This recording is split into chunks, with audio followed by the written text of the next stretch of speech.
let's go, guys. You're not SCP reaction. Woo, man, don't worry. Not everyday reaction video is gonna be SCP. It's just this is the video I have for now. I have other videos I want to react to, but I want to see how bad is it, if I only get copyright strike, how many, foul language. I just track it to see, like, any warnings or anything. So today we actually had to do Dr. Clef SCP Foundation researcher SCP animation, but you truly SCP explained story animation. I really want to know a lot about Dr. Clef, and you guys don't know.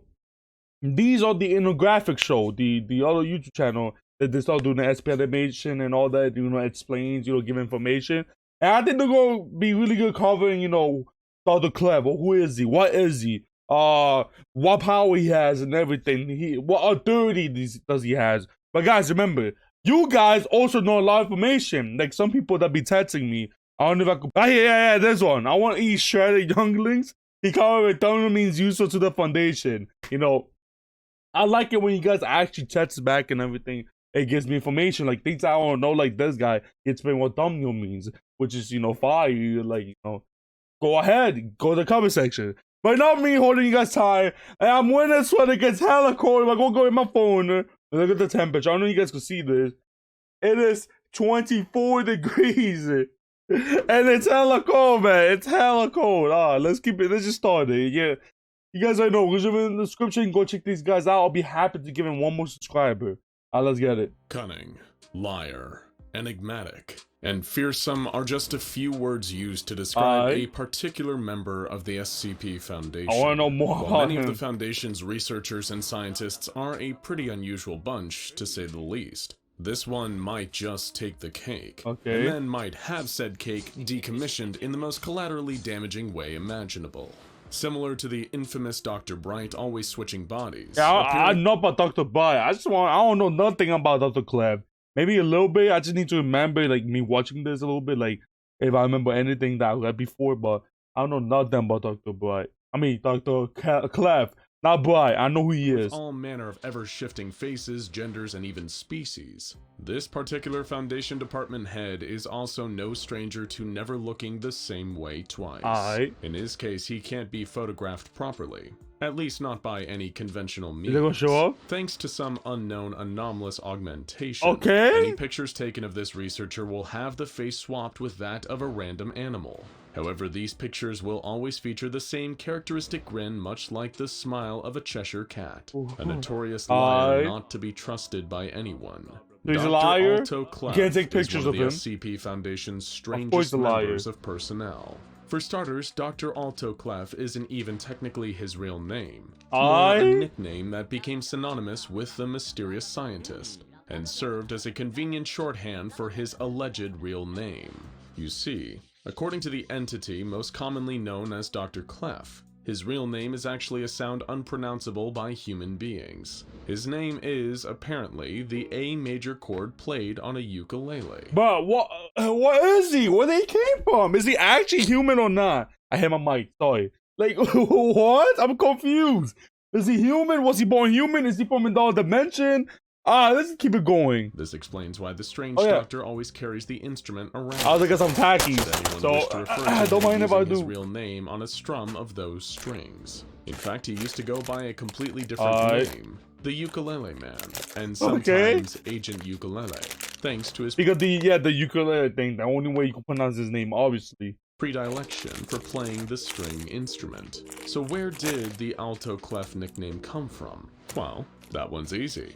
Dr. Clef received this nickname thanks to his penchant for signing off reports with a hand-drawn Alto Clef symbol, a type of musical note. Dr. Clef had long been one of the more enigmatic and mysterious scientists working at the Foundation. He is perhaps more of an oddity than the elusive and infamous O5 Council themselves, although that one is probably up for debate. There you go. We're getting ad. You guys already know about ad. I'm sorry, I have food in my mouth. You guys already know. It's not my ad. I'm not gonna pay at least a single penny. I'm not gonna show the ad with volume. You guys already know. We're gonna skip this. But if you do get one of my ad, watch the whole thing just before, supporting me. But remember, I'm doing this for free right now, so you don't have to worry about ads. Keep it going. So, but is he also immortal? Like he's not scared like on SCPs, or this was some SCPs that he's actually scared of. The videos I seen about him, he is not scared about being on any SCP. Clef was formerly an operative for the global. Is it the guy that went out on a date with SCP-173, the statue? Is it the guy that went out on the date?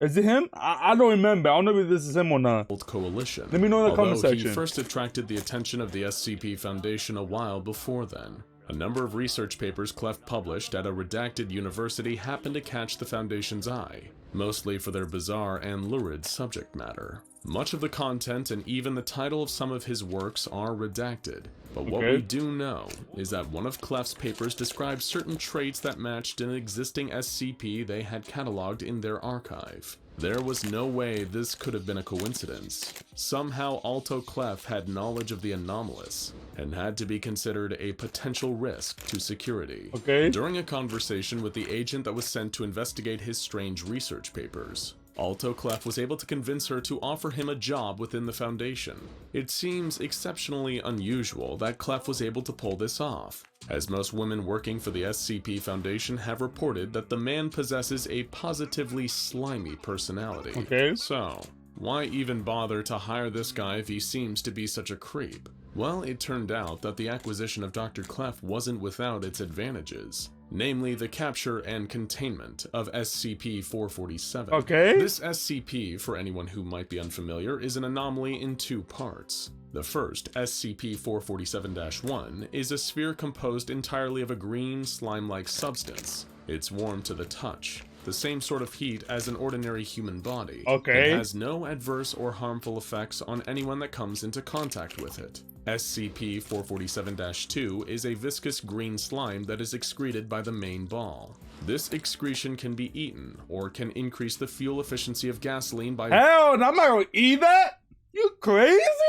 Me eating? Hell nah, bud. My boy eating boogers, right? 150% when they are mixed. The sphere and the substance are only known to be harmful when they come into contact with dead bodies, although what exactly occurs when this happens has been redacted by the O5 Council. Nonetheless, Dr. Clef was reportedly instrumental in retrieving SCP-447, and given the usefulness of its slime to the Foundation, the Doctor had in turn proved his own worth. The consensus seems to be that, while his personality might be annoying or even outright repulsive in some instances, Clef is still able to perform his job with precision and competence, making the Doctor a useful asset to the SCP Foundation. During his time there, Clef became well known for being somewhat of a gun enthusiast as well. In fact, because we got the cowboy hat, right? He earned his own brand of infamy for his habit of brutally decommissioning dangerous SCPs. And you can probably guess what we mean by that. In other words, Clef established himself as the Foundation's go-to executioner. Sometimes he's a little too good at his job, though. In one instance, Clef brought a chainsaw to work that he thought possessed supernatural properties. However, this happened to take place at the Foundation's annual costume party, causing the Doctor to think that a riot— Wow, damn! So tell me, most security guards, most scientists that was dressed up, D-class, they were killed by him. That's tough. Taking place, thanks to personnel all being dressed as D-class. Chainsaw in hand, Clef murdered half of his own research staff without a second thought. It also turned out that the chainsaw hadn't had any anomalous properties in the first place. That was an HR nightmare. Dr. Clef is renowned for having brutal efficiency, not shying away from causing the deaths of countless civilian lives during his decommissioning of anomalies. As long as he is able to kill or contain an SCP to further the course of science, or protect the majority of the civilian— So is he immortal? He's not scared. He loves, go to dangerous SCPs to kill them. He has to be mortal, right? World. Then Clef will view any possible deaths and collateral damage caused by his actions as acceptable losses. In short, he is a necessary evil. But perhaps Clef's best known attempt at decommissioning an anomaly was during the SCP-239 incident, also known by the nickname of the Witch Child. SCP— Oh, her? Is this she still alive? Is she like kind of immortal? Isn't that his kid? I'm not sure. 39 might appear to be a harmless 8-year-old child, but she's actually a powerful reality-bending anomaly with impervious, indestructible skin. Did she like fall? Did she fall like God, the SCP 343, if I'm right. Is that the god one that then they both fought? Abilities are almost limitless, and she can influence the world and people around her in virtually any way that she can imagine. As long as she is conscious and can see her surroundings, SCP-239 can create living matter or make it disappear, wishing things into or out of existence with as little as a simple thought. Or as her file in the SCP archive puts it, if she can see it, she can change it. Although SCP-239 was being contained by the Foundation, given a pre-approved list of spells that she was allowed to perform and kept calm at all times so she wouldn't think to cause harm to herself or anyone around her. Why he's going to kill her?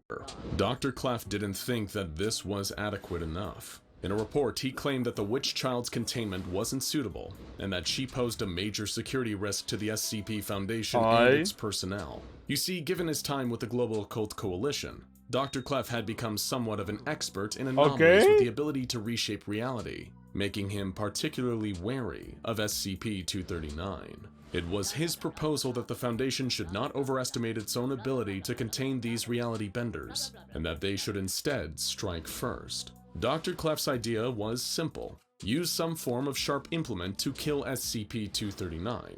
Of course, given the witch child's impenetrable skin, this is a lot easier said than done. But Clef had a few solutions handy to work around this. Firstly, his plan was that this decommissioning would be carried out at night when SCP-239 was asleep. And as a result, her reality-altering powers would be neutralized. Oh yeah, now you guys already know about these ads, boy. I don't care what ad it is. I might get paid. If I'm not getting paid at least a single penny, I'm not gonna show the ad volume. Come on, guys, you're gonna know. We're gonna skip it. Pause. Mute. Let's go back a little tiny bit. All right. This is good. It's getting good. Second, the implement used to kill her would be made out of SCP-148. What is that? The telekill alloy. This anomaly is a metal that the Foundation keeps stored in blocks that has the unique property of being able to block telepathic and mimetic effects. Now that plan on its own might sound fine on paper. That is, if you're on board with murdering an 8-year-old SCP while she's asleep, you monster. But there were a number of risks for Clef to consider. SCP-239 could wake up during her termination, and would then be able to resist being killed. But another far more complicated risk was that SCP-239 could wake up, perceive the person carrying out her termination as a friend, as someone who wouldn't harm her, and her abilities would then alter the world around her to make this the case, changing reality to match. To try and avoid this outcome, Dr. Clef volunteered himself as the one who would carry out the procedure. With his mysterious past, dealing with reality-changing anomalies as a member of the Global Occult Coalition, he overzealously thought he was the only man cut out for the job. However, in his arrogance, Clef made the fatal mistake of transmitting his plan openly to Foundation personnel, instead of using secure encrypted channels. You see, over time, SCP-239 had formed bonds with a number of the Site-17 staff that had been assigned to her, regardless of whether staff members had sympathy towards the girl, or because her perception of them had altered reality and bent their intentions. Dr. Kondraki had to step in and intervene, and of course, this led to an altercation between the two. Thanks to Kondraki's efforts, Dr. Clef's proposed plan of decommissioning SCP-239, a defenseless, anomalous child, was thwarted. Loki also didn't want him to die by it. Even so, during the incident, Clef showed how remarkably and worryingly easy he found it to outwit the Foundation's defenses and security forces. Though he walked away from his attempted murder of SCP-239 with a few severe injuries, Clef's career wasn't impeded upon in the slightest. In fact, the O5 Council promoted him to the position of Department Head for the SCP Foundation's Division of Training and Development. So wait, he did kill her. Is she dead? Is that what happened? Thanks to his reputation for swift, relentless, and surgically precise methods of terminating SCPs. However, Dr. Clef's actions during the SCP-239 incident prompted some within the Foundation to take a closer look at his past. A tricky thing to do, especially seeing as Clef is known to be a liar and not someone to be trusted, and that this has been a long-time habit of his that is unlikely to change. However, there does exist a service record for a Global Occult Coalition operative who used to go by the codename of Ukulele. First recruited into the Coalition in 1981, Ukulele was reported to have killed a number of known threat entities, or KTEs. but these usually came with the result of heavy casualties, including the course. deaths of other Of GOC course. operatives. Of course One it would. Colonel Richard That's how Adams he is is. quoted in Ukulele's service record as saying, "Does anyone know who this guy is or where he came from? He's good at what he does, right, but every time I ask him about his past, I get a completely different answer." Eventually, after 99 confirmed kills of anomalous entities, the operative known as Ukulele expressed a desire to return from active service within the Coalition. This request was granted, and sometime later he resurfaced working for the SCP Foundation under a new name, Dr. Alto Clef. Naturally, Dr. Clef has never confirmed nor denied that he is in fact Ukulele, although his habit of playing the instrument does seem to imply that there is some sort of connection there. Come on. After all, common sense. that's not Come as on, strange man. as some of the other You know that's rumors him. Ukulele, he always play it every day. Come on, man. Even now we'll figure it out. floating around about our old friend Alto Clef. Some think he's an incarnation of the devil himself, or that he even married a goddess and had several children. That's what I want to ask. Like, when I say, oh, is that his kid or something? Yeah, I remember, I don't know if it was Dr. Clef. I remember, like, there was, like, this deer guy. I think it was a deer. Like, a deer guy, you know, half human, you know, half deer a little bit and all that. Like, he married, not married, but, you know, we're together, have a kid and everything. The SBK main, the foundation, killed most of them off, and the ghost are alive contained. Is that his daughter? Is it him that I'm talking about? Let me know in the comment section. Let me know. Others the video's about to be over. Man, this was getting good, but the video's about to be over. Father of SCP-166, a girl with deer horns and the ability to make anything man-made corrode. Then again, you'd be better off coming up with your own answer than asking Dr. Clef about his past. He's hardly likely to give you a straight answer. So, Mike, I know, Mike. Come on, man. Big brain. Come on, man. Providing he doesn't accidentally kill you on the spot. Now go check out SCP Foundation. Does he have hands, though? I'm telling you, but can you throw hands? Man, I'm telling you, one good of these locked in, it's over for him. Let me start. Alright, you guys already know. This was fire. I love this. This was fire. But you guys already know. Hit the subscribe button. Go to 5,000 subscribers. I know we could do it. We almost 1,500. That'll be, fire too. Hit the like button too. Support me even more. Turn on the notification to become one of the early gang, which means go into the comment section first, which brings me to the comment section. You tell me game to play. It does not have to be a Roblox game. You tell me video to react to, but please leave the frame. Stop stuttering. Please leave the video in the comment section, the link, so it'll be easier for me to find. Or you can say hi or how you doing. I will always try to reply back to you guys. And yeah, that's pretty much it. It's your boy Frame.